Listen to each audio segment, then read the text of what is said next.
Team of the week, week 8 is coming to Madden 21 Ultimate Team. For the first time, I go ahead and I dive in and take a look at what history tells us about previous cards and what cards we might get added to this year's game.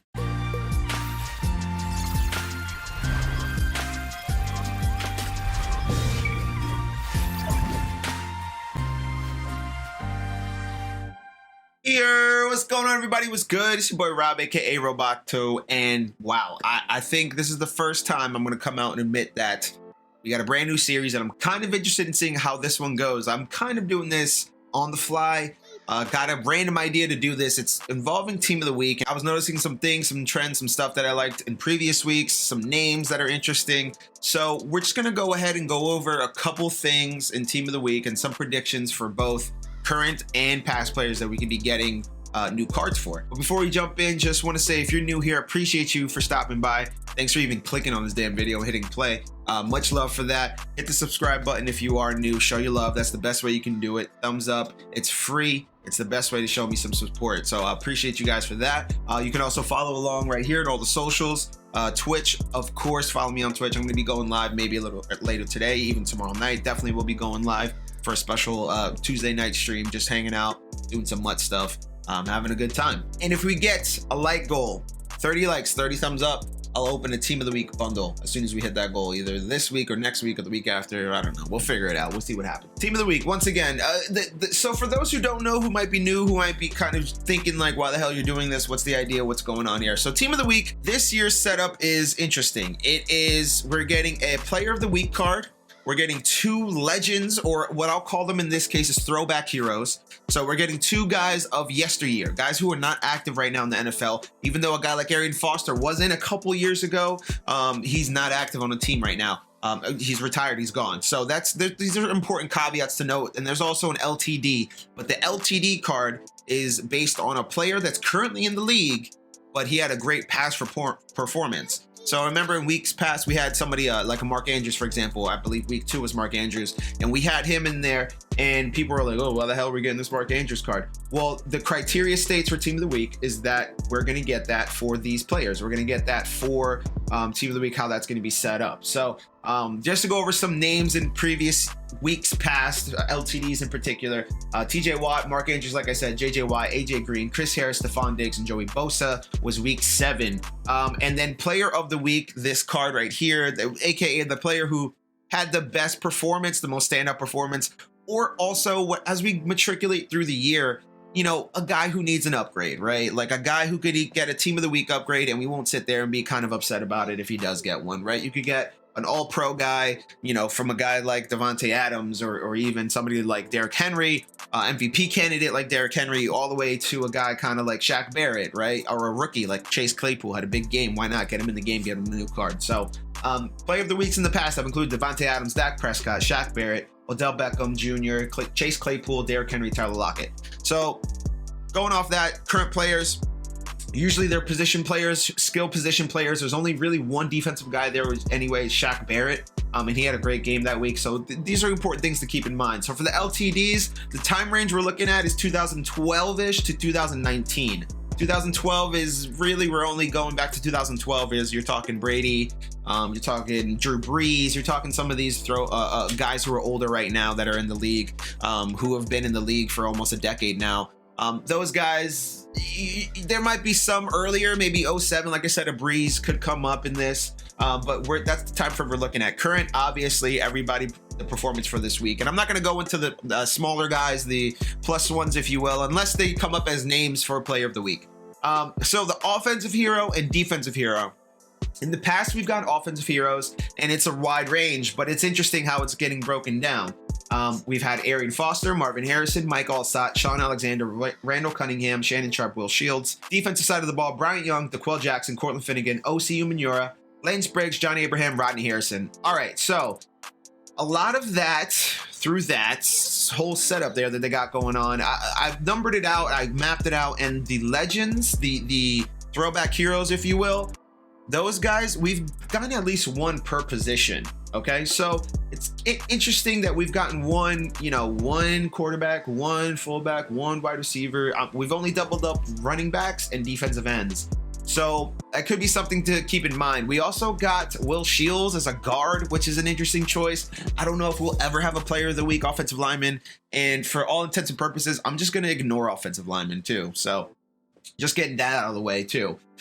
So that's it. That's the background of team of the week. That's what we got going on. There's some stuff that I looked at, and the time frame for the offensive and defensive heroes or the throwback heroes is I'm looking at 1992 to 2012. And the reason I picked 1992 is because the modern fantasy football era is basically what we're going to from what I'm taking is what we're going to encapsulate here. Fantasy football dates back to as early as the 60s, I guess, when guys were tabulating scores and stuff together. But there's guys like Bill Simmons who have gone on record and said that they've had some smaller fantasy football groups within their community of friends or smaller email groups. So I'm considering the modern era of fantasy starting at about 1990 range right there. The early 90s all the way up through. I know the CBS Sports was the first one to launch in 97. The first online fantasy football client, I believe it was 1997 from CBS. So that's also cool, but there's some players that have come back in the past. I believe Rodney Harrison, one of the players, was predated 1997. Let me see. Shannon Sharp had a game in 1996. So I didn't want to go too far back. I'm not going to go back to like 1984 or anything like that. It's kind of silly since they haven't yet. So just keep all that stuff in mind. And one more thing to note as we jump into the predictions here, since I'm done rambling and babbling on about what the background is. This is the first episode. We got to get through it. Power together. These are just predictions, right? These are just stuff. These are just things I've seen while researching and going over the lines, the best players, stats for those weeks, and who actually deserves these cards and who actually is a player that should be getting one of these cards. All right. We're going to include some pictures. We're going to have a good time with this. And let me know, obviously, in the comment section down below, who your guesses are for these. If you're a fan of a specific guy, hell, this guy had a monster week 8 back in 1998. Let me know. If I didn't name him, let me know, all right? So it's going to be a lot of interaction with us. I appreciate everybody for stopping by. I appreciate y'all for checking me out. But let's just get right into it. First, we're going to go with the current day players. We're going to start at the top. I'm going to start with the LTD, the first name that came to mind.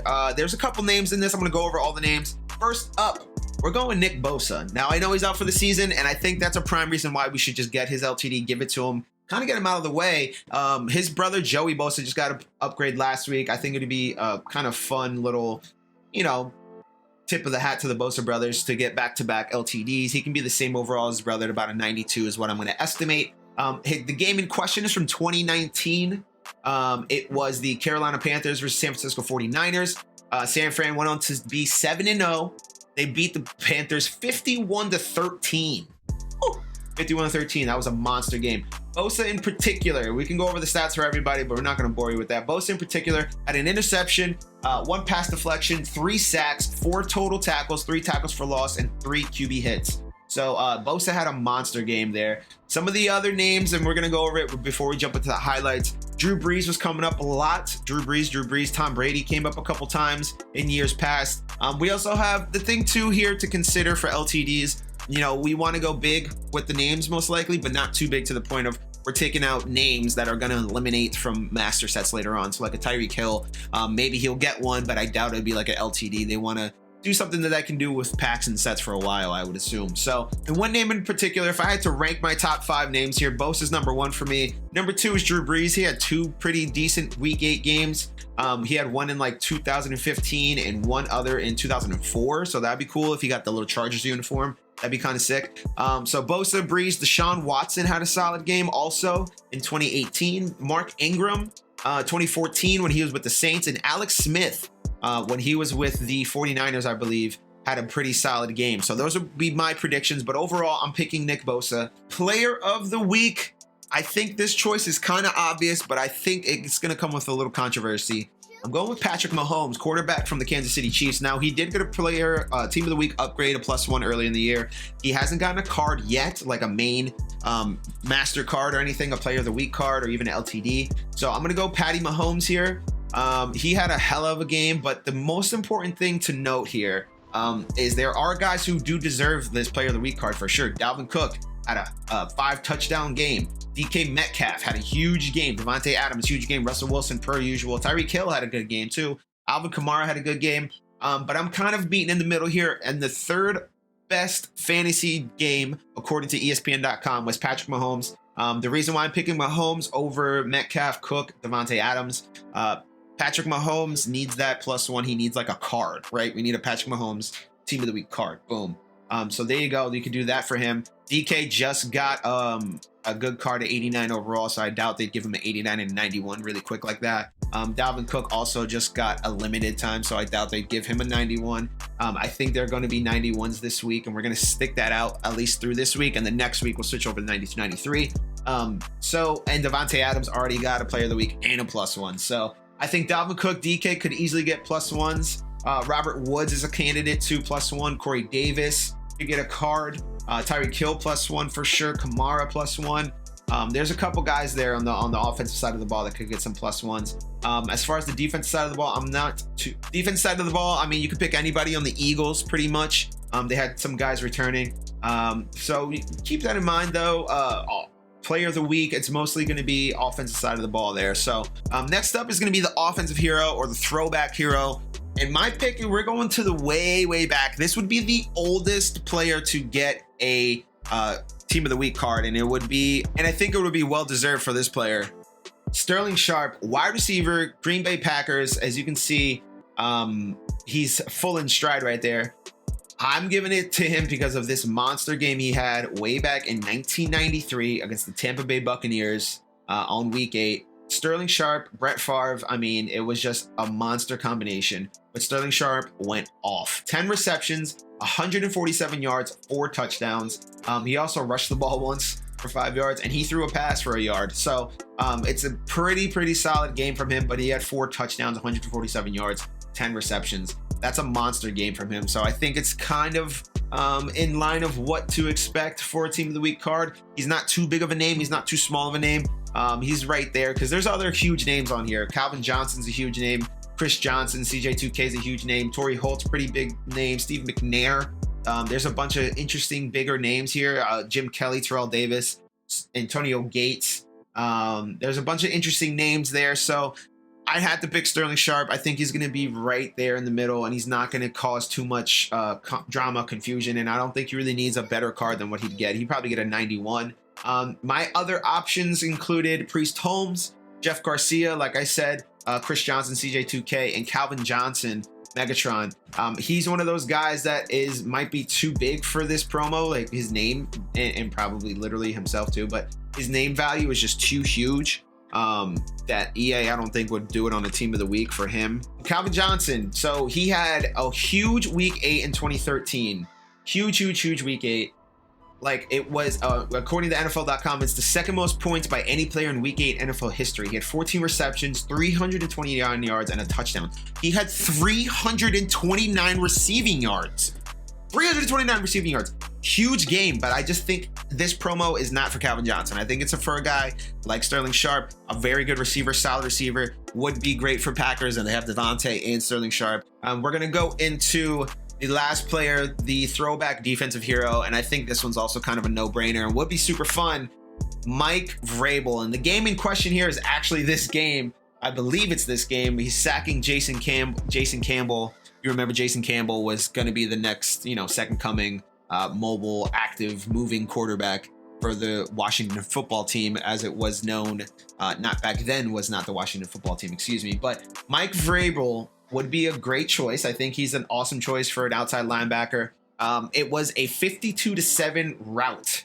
52-7 route back in 2007. Patriots over the Washington football team. Mike Vrabel, though, he had a hell of a game. Not only, pay attention, all right? We got to stick to the script here, and let me detail what Mike Vrabel had. He had 13 total tackles, 1 tackle for loss, 3 sacks, 3 forced fumbles, and a receiving touchdown. That's a monster game, dude. I think he definitely should get this. He's probably the lock of locks to get it. In this scenario, in this situation that I'm creating, EA can go ahead and give it to a punter and say it's a defensive special teamer. There you go, and be happy. But for me, in this kind of scenario that I'm setting up here, I think is a lock. Mike Vrabel's my number 1 option. Right behind him, I have DeMarcus Ware, Cowboys linebacker at the time. I think he's a big name, but not too big. Tyvon Branch, safety. Jared Allen is an interesting one. Vikings defensive end linebacker. Is he too big of a name? I'm not sure, but he's there. And D'Angelo Hall, cornerback. He was playing for the Denver Broncos at the time, I believe. Wasn't in this game against the Washington football team or the Atlanta Falcons. Was he playing for one of those teams? I don't remember which one of those teams he was playing for at the time, but D'Angelo Hall there, 2013 is the other choice.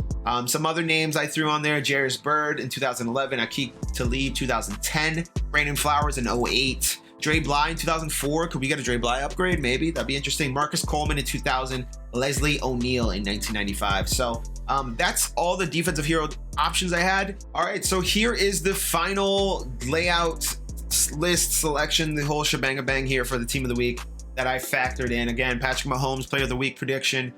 Sterling Sharp is the offensive hero prediction. Mike Vrabel, linebacker, defensive hero prediction. Nick Bosa, LTD. Here's some of the names here. Some interesting names here for LTDs, as you can guys see. If you want to pause and take a look at it, be my guest. If you want more information on this or anything like that, hit me up in the comments below. Like I said, I'm trying this. This is going to be a new kind of series I'm going to do every week. Come out with these, show you guys some highlights, go over some games, go over some stats, go over everything to do with a prediction for team of the week. Have some fun with it, right? Let's just not be too serious and too crazy with it. Let's have some fun. I am going to use some EA MUT logic in all this and try to figure out the way they think, who's going to need an upgrade, who wants an upgrade, things of that nature. So just some stuff to keep in mind there, as always, guys. All right. Thanks for stopping by. Thanks for checking it out. If you're still here watching this video, I appreciate you. Much love. Catch you next time.